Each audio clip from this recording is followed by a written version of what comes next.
Hello, Raptors. This is Miss Howington here.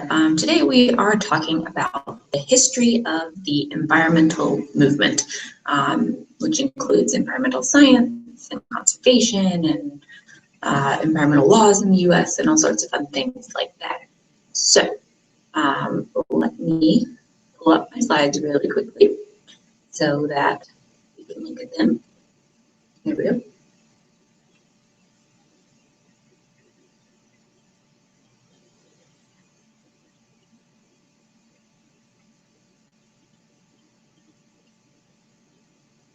Okay, so a very short history of the Earth.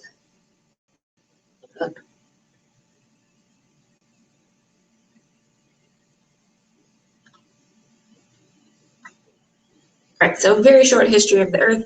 So the Earth was created about 4.6 billion years ago, and then life was formed somewhere along the line, right around in here. And the dinosaurs lived and died. Sorry, raptors. And then from about 60,000 years ago to 1,200 years ago, there were humans around, but we lived in hunter-gatherer societies. So these were very small populations. And they migrated from place to place. So they they followed the resources or the animals or the food or the water or whatever. So that allowed them to have a very low environmental impact. And so the moving from place to place allowed the ecosystem to rest and repair while humans weren't there using it. And because there were so few people, there was a pretty low resource use per capita or per person. And then we had the agricultural revolution from about 12,000 years ago to 10,000 years ago. And so humans started to stay in one place and have a constant impact on one location. Our populations got larger because moving allowed us to spend more time growing our population. So we had a slightly larger environmental impact, mostly used wood for fuel. And then we have the Industrial Revolution in about 1810. It started in England. Figured out how to use coal for energy and figured out how to use the steam engine to power almost any type of machinery. So this allowed us to use more natural resources more quickly and efficiently and have larger scale production of things.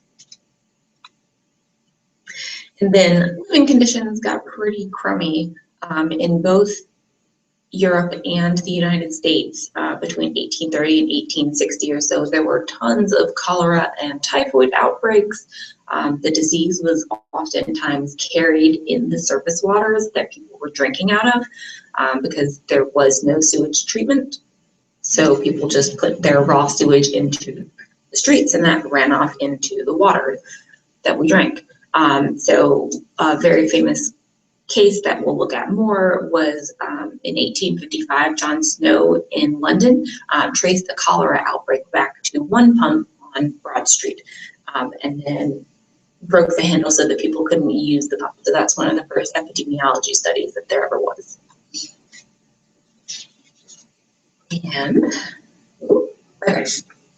And so then around the 1850s, we decided that so people started getting more tied to the wilderness and started calling more for conservation of wilderness. And one big catalyzing event was in 1851, they cut down the mother of the forest, which was this huge redwood tree that was 321 feet tall and 84 feet in circumference. That's excluding the bark. So that's a huge tree. And they cut it down to take it around for carnivals and circuses. And so that kind of sparked some public outrage and public demand for a national park system to be developed. And then around the same time, the early 1800s to the 1880s or so, with the start of environmental science with some pretty famous naturalists that some of whom you have heard of, like Charles Darwin. These are just a few. There are many, many more. So the national parks were created first in 1872 with the establishment of Yellowstone, which is currently in Wyoming and Montana. And it was established by Congress as a public park under the control of the Secretary of Interior. This was also authorized by our 18th president, Ulysses S. Grant.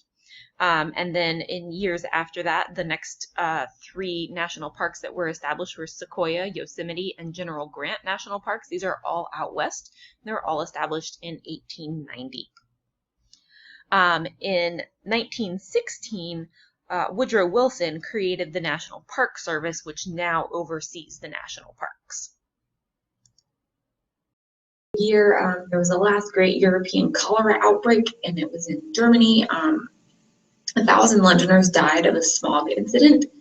And so these two things kind of helped people connect how the environment was related to public health, and made people want to push for more public health regulation. And the Sierra Club was founded by John Muir and some other folks, and that was one of our first conservation clubs that was founded. Then in the late 1880s to the early 1900s, we had a lot of laws passed that improved public health, and a lot of current event type things, book releases and that sort of thing that improved public health. So the Rivers and Harbors Act stopped allowing garbage disposal in rivers. Upton Sinclair published the book The Jungle, and that brought awareness to food processing safety, especially with meat, and the health of that. We started taking steps to preserve animal populations. So in the buffalo populations during this time dropped to about 40 animals, and there was a buffalo wildlife preserve established to try and bring back that population.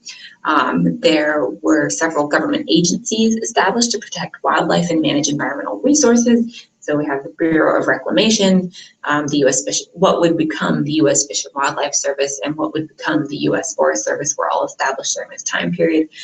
We got more private conservation clubs and nonprofits established, like the Audubon Society. And there were several other important acts and laws that were passed, like a law that would become the FIFRA, or the Federal Insecticide, Fungicide, and Rodenticide Act. The Weeks Act, which allowed the government to purchase land for U.S. Forest Service. The Migratory Bird Act, which set the foundation for the Endangered Species Act. And then, left out a slide. Okay, and then in the 20th century, we added lead to gasoline in the 1920s, and tetraethyl lead was added to gas to reduce engine knocking and increase performance. And then we realized that it wasn't great for us, and we started to phase it out in the 1970s. Some important studies were done and observations were made, so to help us realize the impact of our pollution and many chemicals that we were using broadly, like Rachel Carson's Silent Spring, which was published in 1962, which helped the public be very aware of the impact of DDT, a pesticide that was commonly used, what impacts that was having on our wildlife populations. And during this time, we also had the studies on the harmful lead in gasoline and started phasing it out. We had lots of important legislation passed during this time, especially during the 70s and 80s, like the National Environmental Policy Act, or NEPA, which was passed in 1970, which says that all government agencies have to consider the environmental impact of any action that they're going to take before they take it. The Clean Water Act, the Clean Air Act, CERCLA, which is also known as the Superfund Act, 1980, and Safe Drinking Water Act in 1983 are just some examples. There's a lot more. The first Earth Day was in 1970, April 22nd, 1970. U.S. Environmental Protection Agency was formed in 1970 as well. And this is all under Ronald Reagan. So just so you know, environmental issues were not always Democrat issues. For a long time, they were important to everyone, even the Republicans, and some of the Republican presidents are some of the ones who have been responsible for a lot of environmental legislation. And then also throughout this whole period of time, there were lots of good books and photographs that influenced Americans' feelings towards the environment. Photographers like Ansel Adams helped connect American people to the outdoors, even if they couldn't see it, they couldn't go visit themselves. And then in the 21st century, which is the 2000s, I would say our biggest environmental issue is global climate change. And we will be talking a lot about this in class. So hopefully that gives you a rundown of some important things that you need to be aware of in class. In the next class that we see there, you're going to be researching important individuals in this environmental timeline and pinning them on a timeline, and we'll work together to create that big timeline as a class. All right, see you later.